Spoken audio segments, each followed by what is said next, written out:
Today we are strapping in for a deep dive into some pure silicon ambition. Yeah. We're talking about Tesla. But, this isn't about their latest car production numbers. This is about their really aggressive new AI chip roadmap. We're talking AI4, AI5, and AI6. It's a massive strategic shift. I mean, you look at the big players in AI chips right now, NVIDIA, AMD, right? The giants. The giants. Yeah. And Tesla has come out with a statement that just changes the whole conversation. Mm-hmm.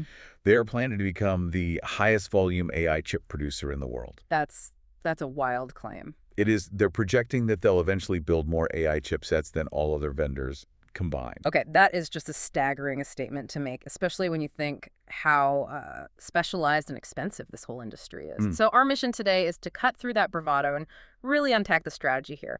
The pivot away from their own supercomputer, Project Dojo, to focusing almost completely on these high-speed, real-time, what they call inference chips. Exactly, for their cars and for the Optimus robots. And we have some fantastic sources to work with. We're looking at technical breakdowns from the Tesla AI team, some recent posts directly from Elon Musk, and some industry analysis to really get the scope of what they're trying to do. All right, let's get into it. The core of this story really seems to be the pace. Yes. I mean, the sheer speed. So where are they right now, and what's this roadmap actually look like? So the chip that's in vehicles today is the AI4, but the roadmap is it's moving at a speed that's pretty much unprecedented in custom silicon design. Okay. AI5 is nearing what's called tape-out. That's the final design phase before you send it off to be manufactured. The point of no return. The point of no return. Yeah. And at the same time, they've already started working on the next one, on AI6. And it's not just about designing them, right? It's about a high-volume manufacturing schedule. Exactly. Tesla's stated goal is to get a completely new AI chip design into volume production every 12 months. Every year. Every single year. I mean, think about that. A brand new, super complex, custom chip. That kind of engineering sprint it's borderline impossible. Which probably explains why the leadership involvement is so intense. We have these notes about Musk's personal schedule, and it doesn't sound like he's just signing checks. He's really in the weeds on the hardware. Oh, he's incredibly hands-on. He explicitly said he's deeply involved in the chip design. He meets with the engineering team every Tuesday and Saturday. Saturday meetings. Wow. Now, we did say the Saturday meetings are short-term. They'll stop once AI5 is successfully taped out, but still. That level of focus is rare, but I mean, a 12-month cycle is it's unheard of. Is that even feasible? Especially when you're relying on outside partners like Samsung and TSMC who have their own backlogs. That's the big question, right? That's a valid skepticism. I think it rests on two things. First, that vertical integration. The hardware team knows exactly what the software team needs. Right. No middleman. No middleman. They cut out months of back and forth. And second, these chips are specialized for inference, not general training, which simplifies some things, but the risk, it's enormous. Any delay at the foundry, any small issue, and that a whole 12-month cycle just collapses. It's a total tightrope walk. And to walk that tightrope, you need the best people. So what does the recruiting look like for this team? They are actively headhunting. They need very specific, niche expertise for the team in Palo Alto. We're talking physical design engineers, signal and power integrity engineers. The people who make sure the chip doesn't literally melt. Very much, yeah. And the pay reflects that. Physical design roles are listed up to $264,000 plus awards. Power integrity roles go up to $318,000 plus. And the application process is classic Musk. It's not a standard HR thing. Not at all. Candidates are told just send an email. 3 bullet points, that's it. Just prove your exceptional ability. They don't want generalists. They want proven experts who can handle that pressure cooker environment. And what's really fascinating is they're pushing to use AI to design the chips themselves. So using AI to make the AI chips faster. Exactly. Using their own tech to hit their own insane deadlines. Okay, let's pivot a bit to the core strategy behind all this, which is that laser focus on inference. For anyone listening who knows AI in broad strokes, why is this difference between training and inference so important? This is the absolute foundation of their entire strategy. So training chips. Think of these as the powerhouse tools, like an NVIDIA H100. The big data center GPUs. Exactly. They are built for massive parallel computation. They chew through huge data sets for days, weeks, consuming just incredible amounts of power to learn a model. They're the student in the library, cramming for the exam. That's a great way to put it. The inference chips, so Tesla's AI5 and AI6, they're the opposite. They're all about low latency, extreme energy efficiency, and running those already trained models in real time. So they're not the student, they're the surgeon in the operating room making a split-second decision. Perfect. That's exactly it. And that efficiency is everything for a robotaxi or a robot. Less power means longer operation, better profit margins. And they're targeting performance per watt and performance per dollar.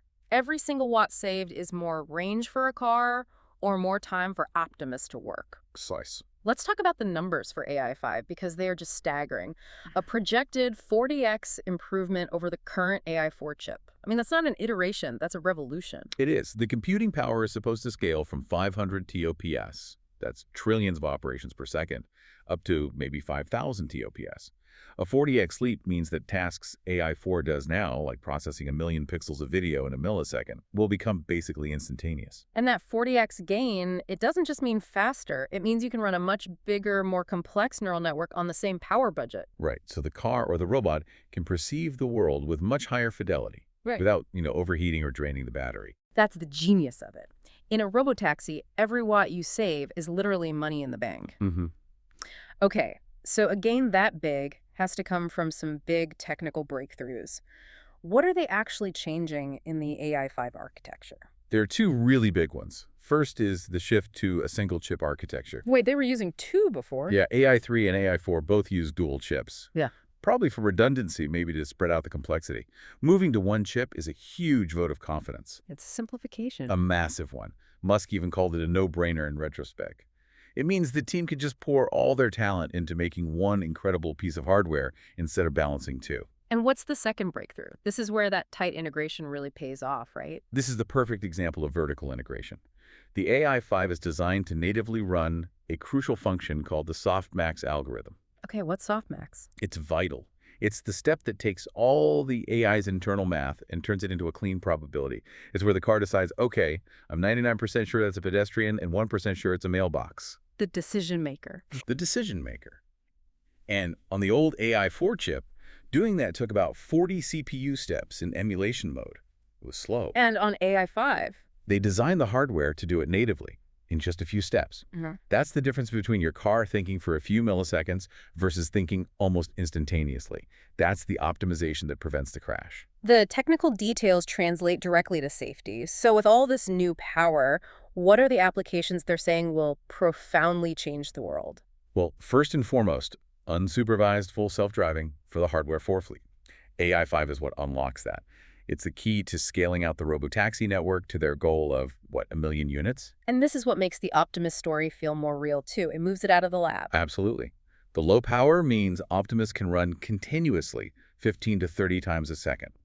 The sources say it can operate for more than an hour a day because of that efficiency, and Musk links this directly to things like providing advanced medical care. Wow. And then there's the user experience side with the Grok voice agent. Correct. AI5 has enough power to run Grok locally on the vehicle at the same time as FSD is running. So you don't need a cloud connection. Nope. You can have these deep, immersive conversations with the car's AI, and all the processing is right there. It's amazing how efficient these inference chips are, which, it makes you wonder why they spent so much time and money on the other side of the coin. On the training hardware, this brings us to the Dojo paradox. It really is the core paradox here. Mm. For years, Project Dojo was pitched as this revolutionary thing. Tesla's own in-house supercomputer for training with these proprietary wafer-scale chips. Pure ambition. But also incredibly risky. So what were the hurdles that made them finally decide to shelve it? It was a monster of an engineering problem. They had memory issues, thermal management was a nightmare, and critically, the manufacturing. This thing called wafer-scale integration was just proving to be too complex. Can you break that down? Wafer-scale integration, why is that so hard? Sure. So normally you cut hundreds of individual chips from a single silicon wafer. With wafer scale, you're trying to use the entire wafer as one giant chip. Oh, wow. Yeah. So if there's one tiny microscopic flaw anywhere on that huge surface, the whole thing is junk. The yield rates are terrible. It's a huge financial risk. So they chose pragmatism over ambition, even if it meant killing a big, high-profile project. Exactly. Musk basically confirmed they canceled Dojo development. He called Dojo 2 an evolutionary dead end.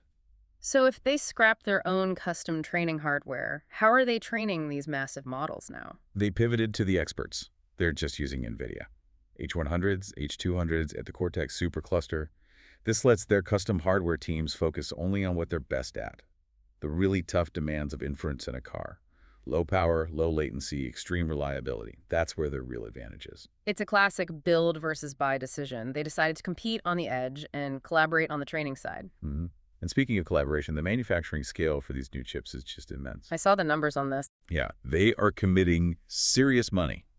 TSMC got the contract for AI5, starting in Taiwan, and then moving to their new plant in Arizona. And for AI6. A massive $16.5 billion deal with Samsung for production at their new fab in Texas, starting in 2026. And Musk is still staying hands-on even with these huge external partners. Absolutely. He said he's going to personally walk the line at the Samsung factory to maximize efficiency.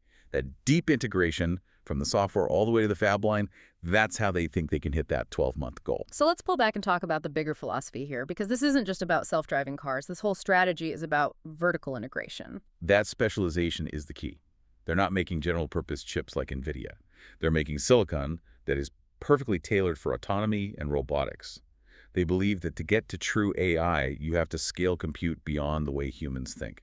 Which ties into this idea they talk about of compressing reality. That sounds intense. It's a scientific concept. The idea is to generate raw information with a whole ground truth without any human filtering.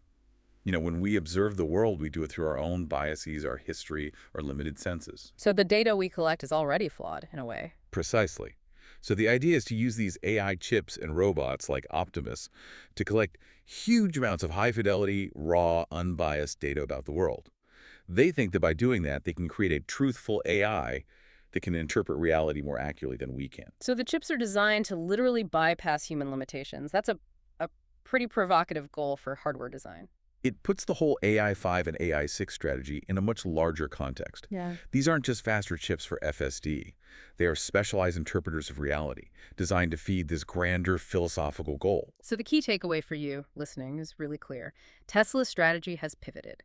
It's no longer about the raw power of Dojo. It's about the incredible specialized efficiency of these inference chips, AI5 and AI6. That efficiency is how they plan to make money from FSD, from the robotaxi network, and from Optimus. It's a very pragmatic hardware play. It is. And this intense focus on interpreting reality in a new way, it raises a really interesting question for us to think about.